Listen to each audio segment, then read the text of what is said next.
Hello, good morning. Good morning, good morning, good morning. It is Thursday, February 20th, and I am here live with the author chat. Sorry to be a little tardy, but it's been a very productive morning already. I am so glad to be here on with you. Yes, good morning. Please come in. We are live on YouTube and on Instagram and Facebook. So there's a lot going on right now, and I am so happy to be here. And of course, yeah, I am not my regular self, but you know what? You on these lives, you'll get me sometimes fully done, tutued up, and a little bit relaxed today. But we love it any which way. And I'm so happy to come and talk to you about what's going on. So on Tuesday's live, and sometimes I am spur of the moment, I am very spontaneous, and then I have to keep to my word because I don't want to disappoint any of you. So I made the decision on Tuesday that I know I had been waiting for some things to come together before I came back with Read with Carylee. But you know what? Necessity is what do you say? Necessity is I'm not even going to try to mess up the quote right now, but things are created out of necessity. And Read with Carylee, of course, was created out of necessity because I wanted to find other authors who were like me, self-published authors, authors that needed a platform. I have a marketing background, I have a journalism background. So I said, you know what? Let me put those two together. I grew up reading Rainbow Child. Thankfully, Reading Rainbow started, I think, either a year or two after I was born, so not that old. But I grew up loving Reading Rainbow, but my curiosity always picks up something new. And my curiosity led me to want to find out about the authors of the books that I was reading. When I grew up, I was still am kind of a big fan of John Grisham novels. So I wanted to find out about John Grisham and why he writes the way that he does and all of that. So I took that curiosity and flipped it on its head and said, you know what? The authors that I grew up reading, I want to know who those authors are. I want to know what's their motivation. I want to know why they write the stories that they write. And that's how I came up with Read with Carylee. Now, Read with Carylee was just a small operation here in Northern Virginia. I just really wanted to find out about the authors that were around me. And I said, okay, I'll do 26 episodes. I sent out the request and I got back so many authors from Baltimore all the way down to Richmond. And I was so ecstatic. And, these are authors that I still even keep up with today. And, we have we have our little pockets of communities, but I've been able to connect with authors from all over the world. But like I said, I started out just saying, oh, I'm just going to do 26 episodes because that's what most television shows do for a season. They do 26 episodes and then they're gone for the rest of the year. They may do some highlights here or there, but that was my intention. That's what I set out to do, not knowing anything of what I was doing. Like I said, we started here in Northern Virginia at Girani Coffee House, and they had the setup to be able to let that dream happen. And things. And the funny thing is, I'm like, yes, I knew the owners of Girani Coffee House, and they had the setup and it was perfect. It was like I was able to have a studio audience of children and their parents, and we had authors come in. We taped 3 to 4 shows um, at a time, and then the pandemic hit. The pandemic hit, and we couldn't record anymore. So I went from having authors from all over the DMV, the DC, Maryland, and Virginia area, for those who are not living in the DMV.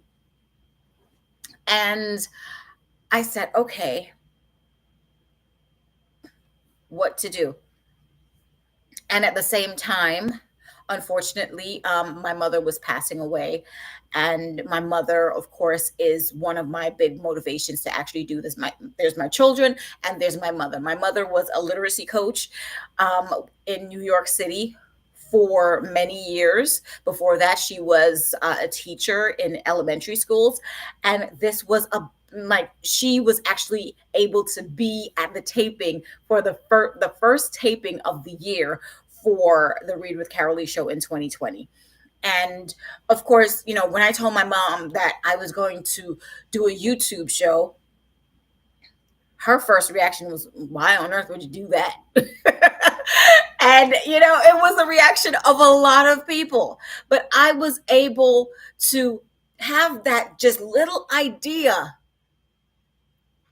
create all of this. And, like I said, necessity, I think it's necessity creates opportunity. And I ran with it. I had no idea what I was doing. My mother was dying. I was going through a divorce. My world was falling apart. Putting on a tutu and being able to excite children about reading and about books and getting diverse books and diverse authors into your living room, on your iPad, on your phone. If you want to, just give your child good content, you know, put the Read with Carylee show on and just give them the phone, give them the iPad. You don't have to worry about any vulgar language. You don't have to worry about anything that is not for them, because honestly, of course, yes, I support everyone, but there are certain things that may need to be discussed at home with parents, and those topics I will leave for parents to discuss with their children. And that is why, we have the Read with Carylee author directory. No exclusions. You can come and be on the author directory, and parents can find the topic of book that they want their children to read. And that's what really irks my nerves with book bans. I'm an author. I'm a parent. There are certain things that I want my kids to find out from me first.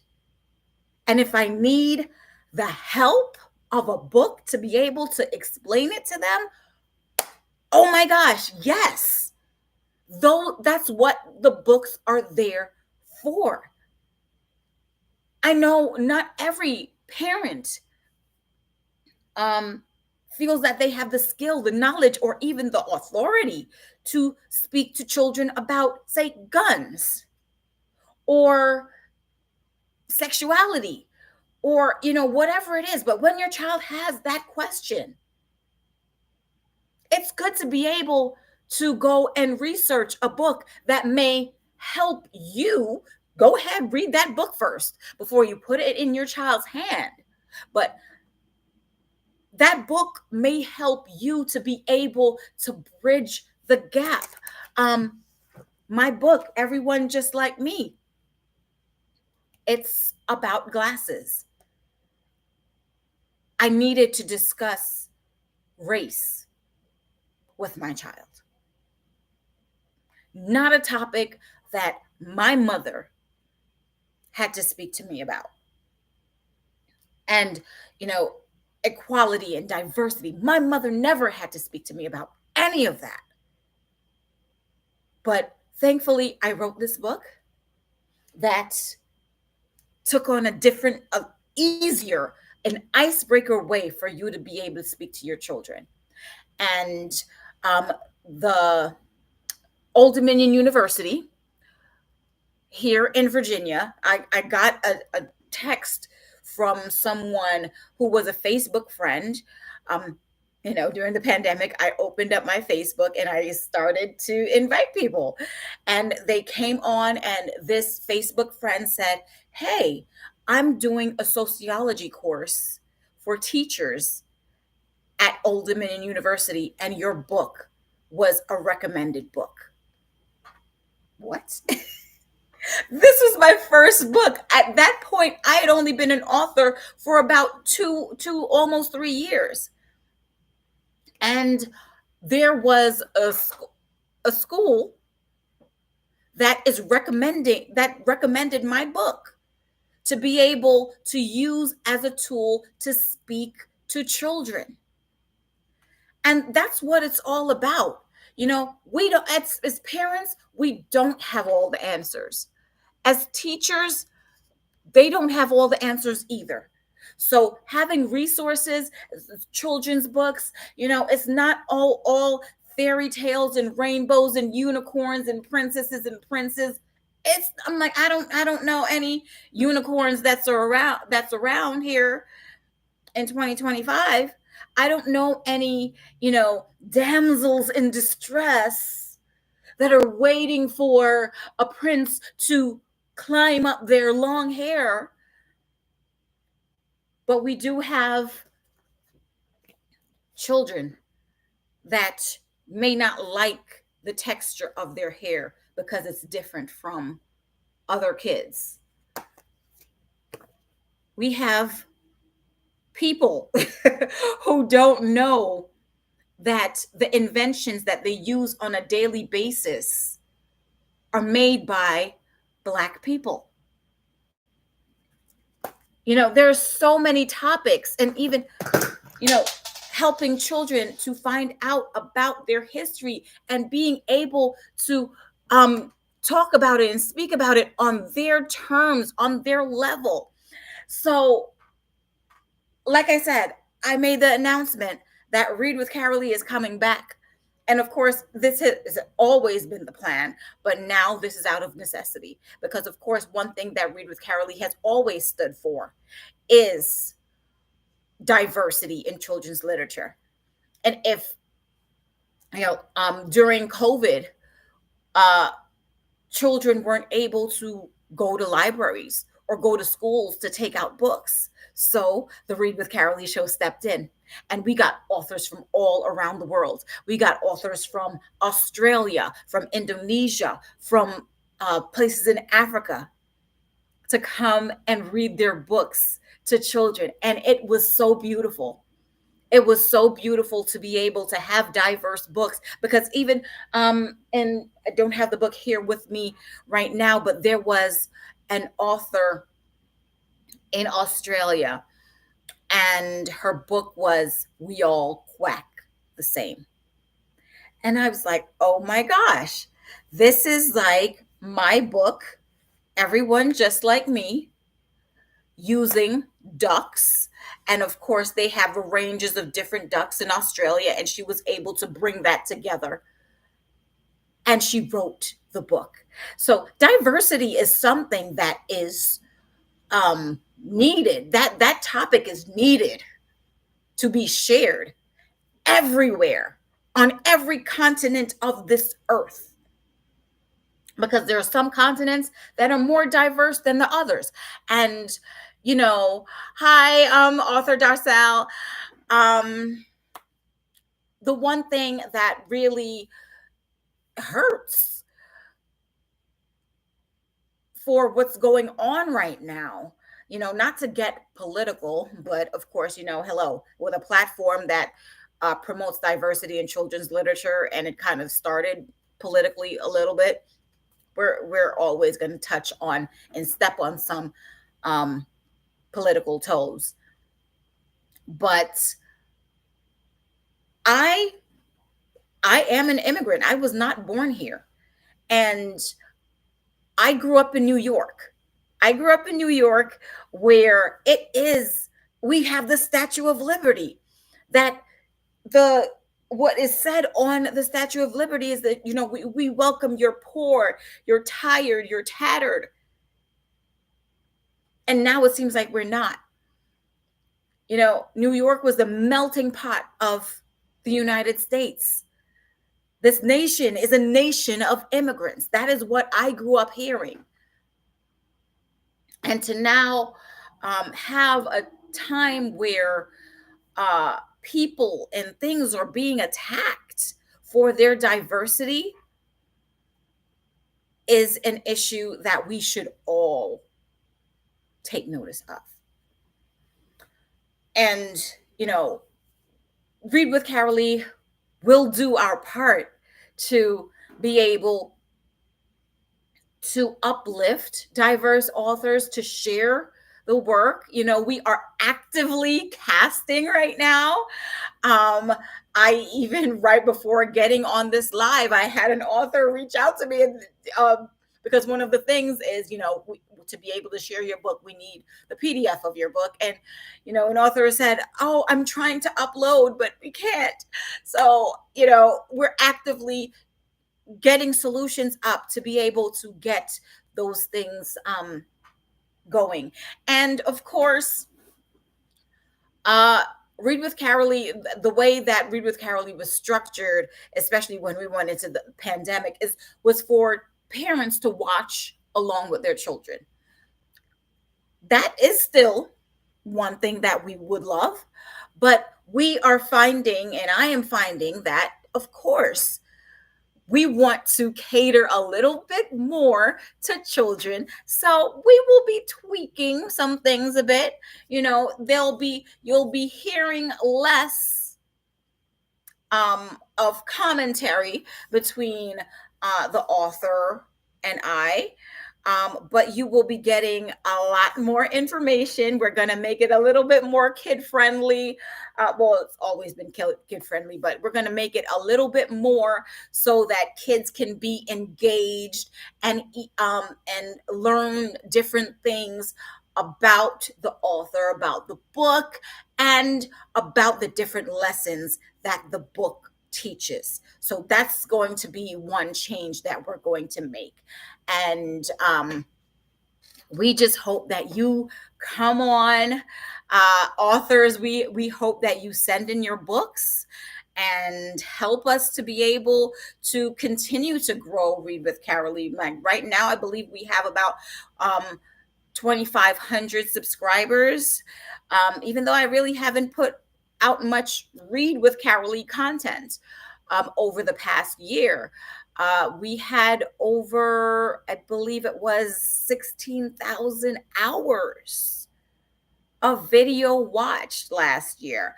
And we had only put out, I believe, 4 Read with Carylee episodes. So we're getting back on this. And we want our authors to be able to be celebrated. We want our authors to be able to shine, and we want our children to be able to thrive. So come back on this journey. I'll be sharing it out, promoting it out, and I'm just really excited. I'm really excited to get back in my comfy chair with pillows. We still have the pillows, and really get Read with Carylee back. And I'm excited. So I'm actually going to have to cut it short today because I do have another meeting very soon. So be back here on Tuesday, and I'm sure I'm going to be sharing a whole lot more. Oh, wait a minute. Oh my gosh. Oh my gosh. Oh my gosh. How can I forget? Saturday is Tutu Day. That is when we celebrate diversity in children's literature. I will be appearing at the Woodbridge Barnes and Noble right here in Northern Virginia, in Prince William County, Virginia. It's at, I believe it's in the, okay, I will, it's Stonebridge, I believe that is the shopping center, but in Woodbridge. And we're going to have a great time. I'll be reading two of my books. And also we have some tutu-rific activities. You know, we have some coloring and, you know, I'll be signing books as well, and just come out and have a good time and celebrate diversity in children's literature. Wear your tutus and tennis shoes. Okay, boys, I don't expect you to come in tutus, but wear your nice tennis shoes. If you have some Chucks, come on, and we'll have a maybe even a Chuck picture. That would be awesome. But yes, come out to the Woodbridge Barnes and Noble, and also I will be at the Northern Virginia Black History Gala. It will be hosted by Erica Alexander from The Cosby Show and Living Single. So I'm very excited about that. So, you know, it's going to be a packed weekend. Saturday is a packed day for me. And then next week is going to be a little crazy. Actually, I have to double check and see if I would actually be able. No, actually, you know what? We might have to do Read with Carylee live on the run, because I do have an author visit here in Northern Virginia. I actually have a literacy night tonight, author visit on Tuesday, and an author visit on Friday. So I am ecstatic about that, but it's going to be busy. So remember, send your submissions in for the Read with Carylee show, and I will see you on the run on Tuesday. Until then, have a great day. Remember to grab a book and read. Be fabulous.